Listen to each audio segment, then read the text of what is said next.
स्वागत छ। आज हामी एकजना यस्तो व्यक्तिको अलि फरक तर प्रेरणादायी यात्रा हेर्दैछौं जसले 60 वर्ष कटेपछि मात्रै मतलब विश्वव्यापी सफलता पाउनुभयो। केएफसी का कर्नल हार्लैंड सैंडर्स हो। हाम्रो जानकारीको स्रोत छ कर्नल सैंडर्स असफलताबाट सफलताको यात्रा। यसले उहाँको जीवनका उतार चढाव र त्यसबाट सिक्न सकिने पाठहरू देखाउँछ। आज हामी उहाँको अनुभव, खास गरी ती चुनौतीहरू अनि ढिलो पाएको सफलताबाट केही महत्वपूर्ण कुरा सिक्ने प्रयास गर्नेछौं। निश्चय पनि यो कथा स्वादिलो चिकनको मात्रै त कहाँ हो र, यो त 65 वर्षको उमेरमा पनि हार नमान्ने, फेरि उठ्ने, निरन्तर लागिरहने अनि आफ्नो सृजनाप्रति मतलब त्यो लगावको कथा हो। उहाँको जीवन त गल्ती र सिकाइको एउटा जीवन्त उदाहरण नै हो। उहाँको सुरुवाती जीवन हेरौं न, कति धेरै संघर्ष। 1890 मा जन्मिनु भयो अनि 6 वर्षकै उमेरमा बुबा बित्नुभयो।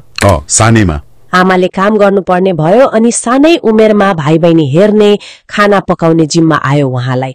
सायद पाक कलाको सुरुवात यहीँबाट भयो कि हुन सक्छ। त्यो बाध्यताले सिप सिकायो होला। 7 कक्षा पनि पूरा गर्नु भएन। पढाइ छोडेर खेतमा काम गर्नेदेखि लिएर रेलको फायरम्यान, डुङ्गा चालक, बीमा बेच्ने अनेक काम गर्नुभयो। वकिल बन्न पनि खोज्नु भएको रे। हो, तर त्यो अदालतमा झगडा परेर त्यो पनि भएन। तर यी अनुभवहरूले नै उहाँलाई लचिलो बनायो होला। हरेक असफलताले केही न केही सिकायो। त्यो खाना पकाउने सिप त छँदै थियो, तर मान्छेसँग बोल्ने, बेच्ने तरिका पनि त यिनै कामबाटै सिकियो होला नि। हो नि। अनि 40 वर्षको उमेरमा केन्टकीमा एउटा सानो सर्भिस स्टेशन चलाउँदा यात्रीहरूलाई खाना बेच्न थाल्नुभयो। त्यो आइडिया आयो। उहाँको फ्राइड चिकन त एकदमै मतलब असाध्यै चर्चित भयो, यतिसम्म कि पछि रेस्टुरेन्ट र होटल नै खोल्नु भयो। हो, त्यही चिकनले गर्दा। अनि उहाँको खाना र त्यो पाहुना सत्कारको लागि केन्टकीका गभर्नरले उहाँलाई मानार्थक कर्नल उपाधि पनि दिनुभयो। त्यो कर्नल चाहिँ त्यहाँबाट आएको, यो सैन्य पदवी चाहिँ होइन मानार्थ। तर 1950 को दशकमा एउटा ठूलो धक्का लाग्यो उहाँलाई। त्यो राजमार्गको कुरा हो। सरकारले नयाँ हाइवे बनाइदियो अनि उहाँको रेस्टुरेन्ट भएको बाटो त लगभग सुनसान भयो। व्यापार स्वाट्टै घट्यो एकदम। 65 वर्षको उमेरमा उहाँ त लगभग टाट पल्टिनु भयो। मासिक $105 को सामाजिक सुरक्षा भत्तामा बाँच्नु पर्ने भयो। त्यो बेलाको $105 भनेको गुजारा गर्न पनि गाह्रो। उहाँले त आफूलाई एकदमै असफल नै ठान्नु भयो रे। 65 वर्षमा सोच्नुस् त, जीवनभरको कमाई गुम्यो, लगभग शून्यमा झर्नु पर्यो। धेरैले त अब केही नगर्ने, आराम गर्ने सोच्छन् होला नि यस्तो बेला। हो नि, धेरैको लागि त यो अन्त्य हुन्थ्यो।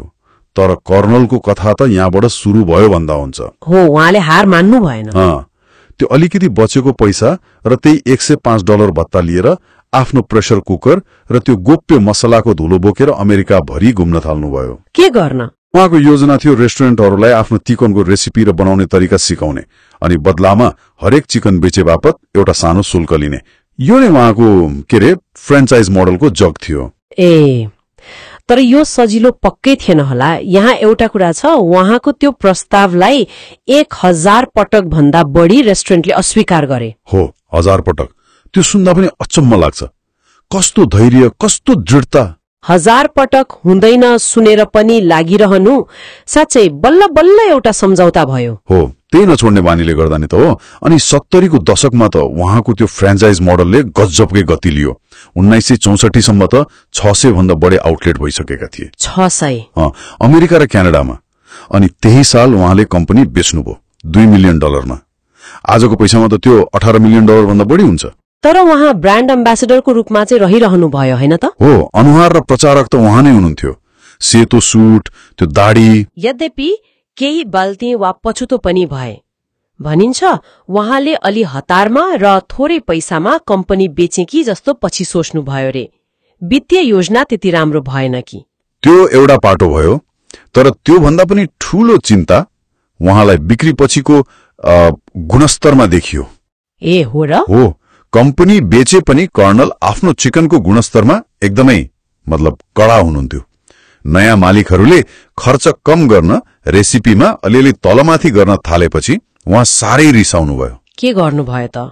उहाँले त सार्वजनिक रूपमै आलोचना गर्नुभयो। नयाँ ग्रेभीलाई त स्वाद नभएको वालपेपर टाँच्ने गम जस्तो भन्नुभयो रे। अनि केएफसी विरुद्ध मुद्दा पनि हाल्नुभयो। आफ्नै कम्पनी विरुद्ध हो, गुणस्तर कायम नराखेको भनेर। यसले देखाउँछ कि पैसा भन्दा पनि आफ्नो सृजनाको त्यो आत्मा, त्यो गुणस्तर उहाँको लागि कति महत्वपूर्ण थियो। साँच्चै उहाँको यो पुरै जीवन हेर्दा के मुख्य पाठ सिक्न सकिन्छ होला त? पहिलो त सुरु गर्न कहिल्यै ढिलो हुँदैन। 65 वर्षमा सुरु गर्नुभयो। एकदम, उमेर त नम्बर मात्रै हो। दोस्रो, त्यो दृढता, 1000 पटकको नाइले पनि रोकिएन। हो, लागिरहनुपर्छ। तेस्रो, सानोबाट सुरु गरेर ठूलो सोच्ने आँट, ग्यास स्टेशनबाट विश्वव्यापी ब्रान्डसम्म। चौथो, असफलताबाट सिक्ने, हरेक असफलता अर्को पाइला बन्यो। हो, हरेक गल्ती एउटा पाठ। अनि पाँचौं, आफ्नो ब्रान्डको मूल्य बुझ्नु, बेचेपछि पनि गुणस्तरको लडाई लड्नुभयो। एकदम सही निचोड। कर्नल स्यान्डर्सको कथाले के भन्छ भने उमेर वा असफलताले छेक्दैन, महत्वपूर्ण कुरा हो आफ्नो सिपमा विश्वास गर्ने, परिस्थिति अनुसार आफूलाई बदल्ने अनि कहिल्यै हरेस नखाने। सफलता जुनसुकै बेला पनि आउन सक्छ अनि आफ्नो सृजनाको मूल तत्व जोगाउनु पनि कति जरुरी रहेछ। एकदमै प्रेरणादायी कुराकानी भयो।